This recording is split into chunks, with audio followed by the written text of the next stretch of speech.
Welcome to the deep dive. Today, we're really diving into something quite fundamental, aren't we? How to have truly mind-blowing sex with a woman. Mm-hmm.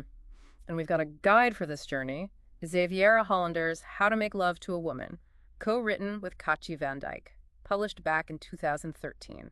Right, and Hollander brings, well, decades of experience to the table. This isn't about the basic, obvious stuff. No, definitely not. She explicitly said she's moving past that. It's aimed at people who genuinely want to, elevate things, make it consistently great. Exactly. So our goal here is to pull out the real gems, the actionable advice from this book, Hmm. a shortcut to understanding, maybe. You could say that. And right off the bat, she introduces this really interesting concept, the holy trinity of the clitoris. Okay. Whole Trinity. Sounds intriguing. Let's unpack that. Well, the idea supported by this anthropologist Robert Sherwood is that you need to tend to three different clits: the brain clit, the heart clit, and the body clit. Brain, heart, body. So not just the physical part. Precisely.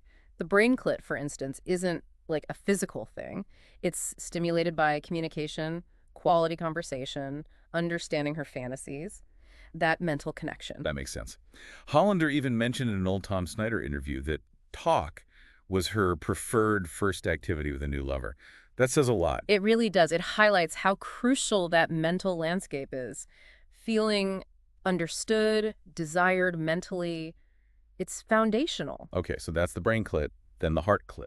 The heart clit is all about feeling safe, secure, comfortable. For a woman to really abandon herself to sex, she needs that emotional foundation. So this is where things like, I don't know, poetry, thoughtful gifts, Right. maybe just being chivalrous come in. Exactly, those kinds of things. They make her heart feel good, cherished. Hollander does point out, though, that these things don't necessarily make her physically wet. That's more the brain clit's job. But without that heart clit feeling safe, the brain clit might not fully engage. You got it. That emotional security is the bedrock. And then if the brain and heart are engaged, Then the body clit follows. that's the idea.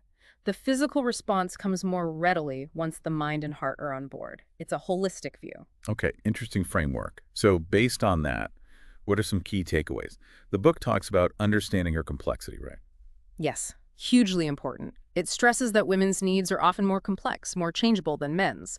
You really have to learn to read her moods, her signals.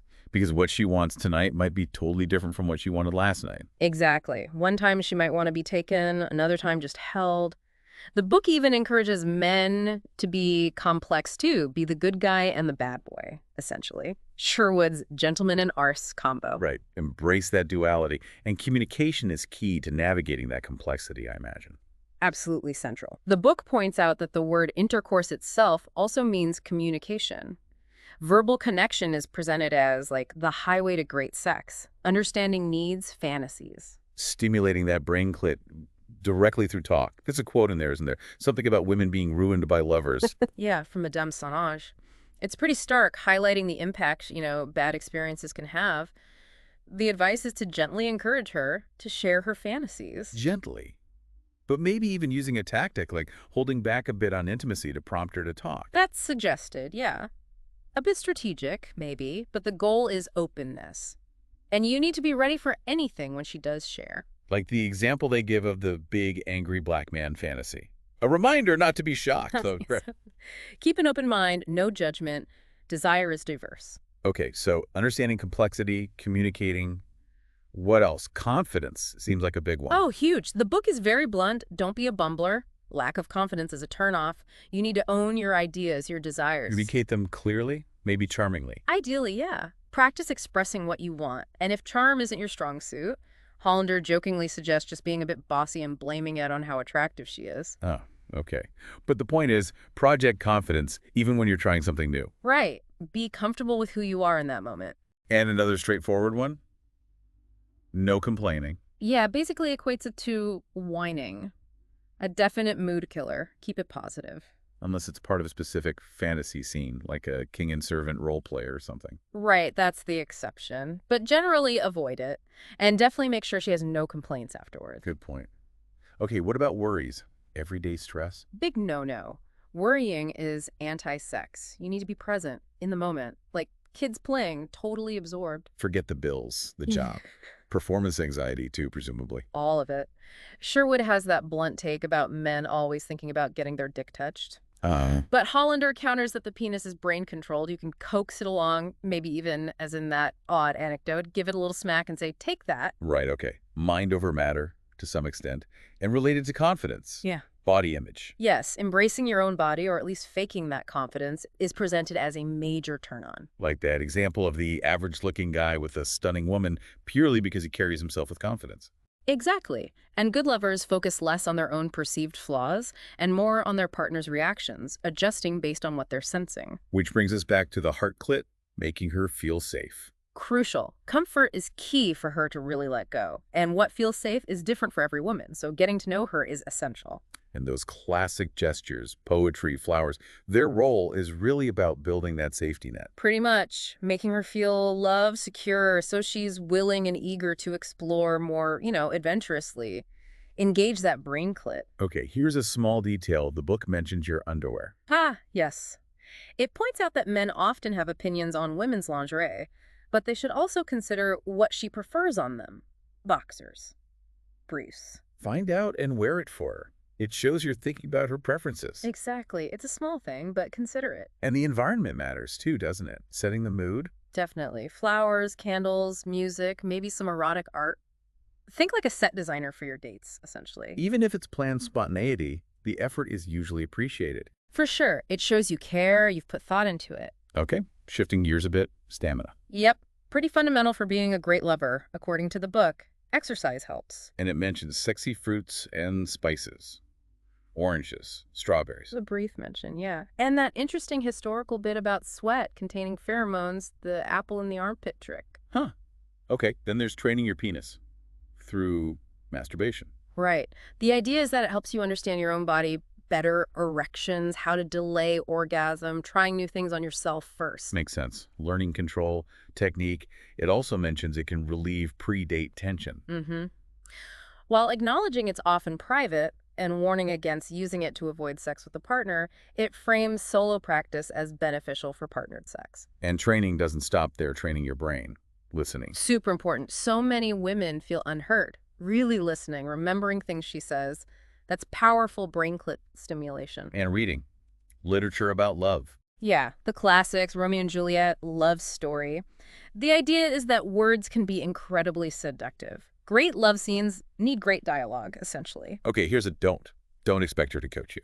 Right. Unless that's the specific dynamic you've agreed on, most women don't want to have to direct every move. Take the lead based on her cues. Confidence again. That caveman allure of someone who just knows what to do, or seems to. Exactly. And that women often enjoy playing a little hard to get, making you work for it.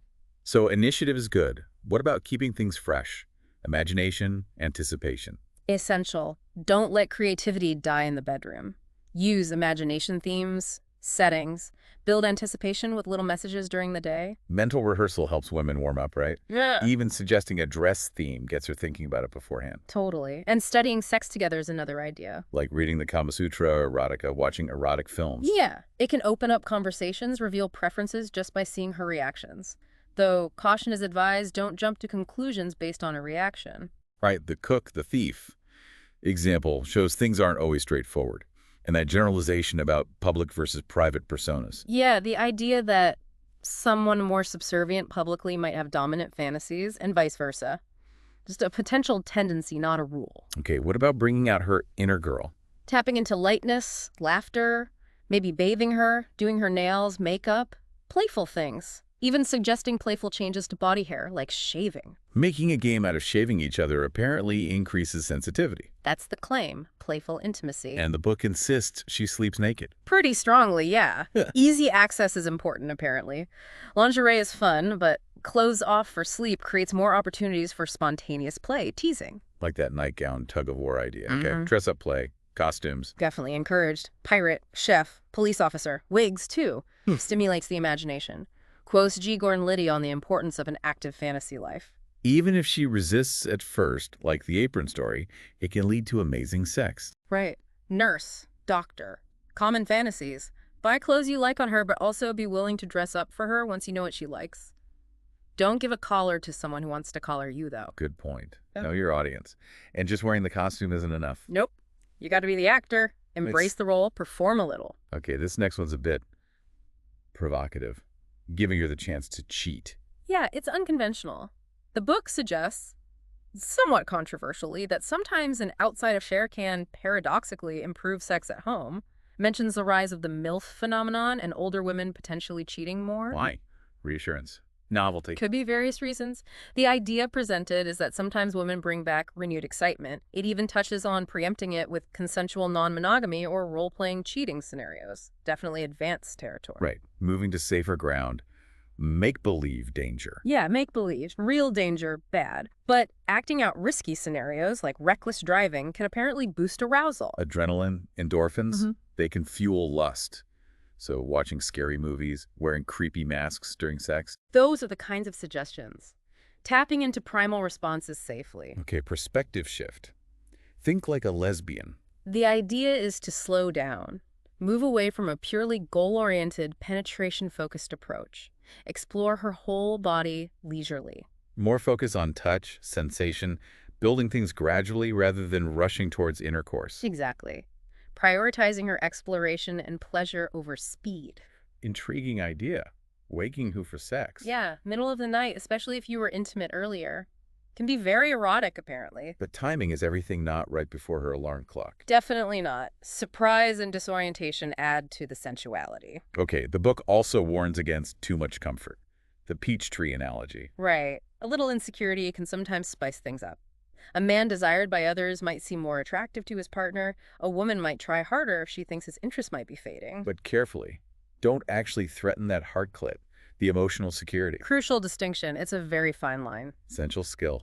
Studying her body intimately. Like you could sculpt it from memory. The book insists women appreciate a man enthralled by their body, even if they pretend otherwise. Use a flashlight. Sketcher. Edible body paint. Those are some of the more hands-on suggestions. Just make sure that paint washes off. Good tip. Okay, what about getting her to masturbate for you? Big one. The book challenges male insecurity here, says you should be thrilled to watch. It acknowledges women are often private, but... Well, watching her is a massive shortcut to learning what she likes. Exactly. Be patient, persistent, make it about your desire to please her, make her feel safe and interested. Negotiation might be involved. And don't just focus on the usual spots, other erogenous zones. Loads of them. Neck, ears, sucking fingers, hands touch itself is huge. Even the navel. Sensitivity can be developed anywhere with TLC. Okay, the main event. The sacred pleasure portal. Clitoris and G-spot. Right. And the clitoris isn't just a button. It varies hugely. Gentle, indirect touch, often best at first. Ask her to guide you. And the G-spot. Book gives basic instructions. Couple of fingers in, press the front wall towards the belly button. Many women love combined clit G-spot stimulation. Vaginal play needs slow, symmetrical sensations. Be aware of physical variations like a hooded clit. Don't obsess over orgasm. All key points. And that adventurous tip about pulling vaginal tissue together gently, plus the Paddington Bear anecdote emphasizing the vagina's importance. Okay. And Barbara Carellis's resilient edge of resistance. Fascinating concept from urban tantra. Touch deeply enough for a slight pushback, but not so hard she tenses up or so light she goes limp. Find that sweet spot. That's where the real pleasure is, apparently. And variety keeps things exciting. Absolutely vital for the brain clit. Even small changes can be thrilling. But always read that resilient edge. What she likes can change. What about sex and water? Shower, bath. Caution advised. Water can cause shrinkage, make entry tricky. Remember the nudist camp story? Right. Better maybe shower together or tease her while she's in the tub and you're not. Safer bets, probably. Okay. Pleasuring the vulva, needing it, not just diving for the clit. Exactly. Start broader thigh massage, nipples, whisper intentions, sit between her legs for good access, learn the signs of real orgasm, gently smush the labia, find her edge. Direct clitoral assault can be painful initially. Whispering is better than grunting. That's the advice. Communication, direction is often hotter. What if she's reluctant? Stomach massage? Gentle triangle pressure on the belly can apparently titillate the ovaries, stimulate appetite, lead into other things. Finger techniques. The 3-finger caress. Pointer, middle, ring, finger together covers more nerve endings. Also, don't get hung up on faked orgasm. Sometimes it's just easier for her. And foot stuff. Niveling, massage. Don't knock it till you try it. Okay, quickies. Needs variety too, not just slam bam. Right. A true quickie is spontaneous, often not in bed. Instead of just bending her over, try face-to-face standing. against a wall, maybe hands only on your lap, hitting both spots. Putting her on top. Good for control, especially if she struggles with orgasm. Highly recommended for that reason. Gives her control of rhythm, depth. Man can still be active. But don't only do this, can get boring. Encourage her by saying it turns you on to watch her. Positive reinforcement works wonders. Doggy style. Good for hand access. Definitely. Clit stimulation, breast massage, nipple tweaking. All possible. Ask her to adjust her legs wide for deep, clenched for shallow if you're large. And the anal caveat, clean up if switching, always use lube, focus on her edge. Crucial reminders for that territory. Speaking of anal, the book addresses it directly. Yeah, acknowledges it's still taboo for many, frames it as potential submission domination play, can make a smaller penis feel larger, but admits many are fearful or disgusted. Not a first date activity. Lots of water-based lube needed. Best positions for starting. Woman face down with a pillow, or her straddling him facing away, can be painful for novices. Experienced partners might be more open. Use beads carefully. Stop if painful. Okay, the double header. Sounds like a power move. Simultaneous orgasm via rapid switch from oral to intercourse without losing the rhythm. Marvelous, apparently. Missionary variations, squeezing legs together near orgasm. Can intensify it or help if the penis is smaller. Froggy style. Doggy variation on the floor. Woman bends at waist, hands on floor, weight on toes. Man hovers, grabs cheeks, rocks on his toes. Athletic. What about just plain pounding? Doculars. Gets a bad rap if it's all you do. But many women enjoy vigorous pounding at the right time after good foreplay. Simultaneous orgasm isn't the be-all end-all. Satisfaction is. If you want to sink, learn her rhythm, get her talking, penetrate deeper near climax. Good strategies. Some sex toys. Vibrators. Don't be threatened. Many women need them initially. Learn to give orgasms as good as or better than the toy. Use her vibrator on her. Shop for new ones together. Condoms. Book notes, maybe more use under 40-45, but essential if promiscuous. For fun, try scented, ribbed, glow in the dark. And finally, prolonging the play. Foreplay is king. Absolutely. Longer foreplay, higher arousal, better orgasm. Explore everywhere. Think like a lesbian again. Specific position suggested. Man on stomach between her legs for oral prevents easy access to his penis. Aim to make her climax before you. Yeah. A man who can go multiple rounds without ejaculating is highly prized. That's the ideal presented, but caution against too much control if it exhausts her. Maybe short abstinence periods instead. And throughout all of this, Yeah. encouragement. Constantly. Words are powerful. Tend to that heart clit. Sincere compliments express desire. Remember that minister's advice. Make her feel pretty, desired, fought for. And her job is to respect him, treat him like a man, remind him he's good. Mutual reinforcement. Exactly. So, wrapping this up, the core message seems clear. Mind-blowing sex is about understanding that Holy Trinity brain, heart, body, and really prioritizing her experience. We've covered a lot of ground, pulled out specific techniques and insights from Hollander's book. Hopefully gives listeners some solid, actionable ideas. Yeah, definitely food for thought. We hope you'll consider which of these ideas resonate and how you might, explore them respectfully in your own lives. And maybe leave you with this question to ponder. How might truly understanding that deep connection between a woman's mind, heart, and body actually transform your intimacy? Profound thought to end on. Thanks for joining us for this deep dive. Keep exploring, keep reflecting.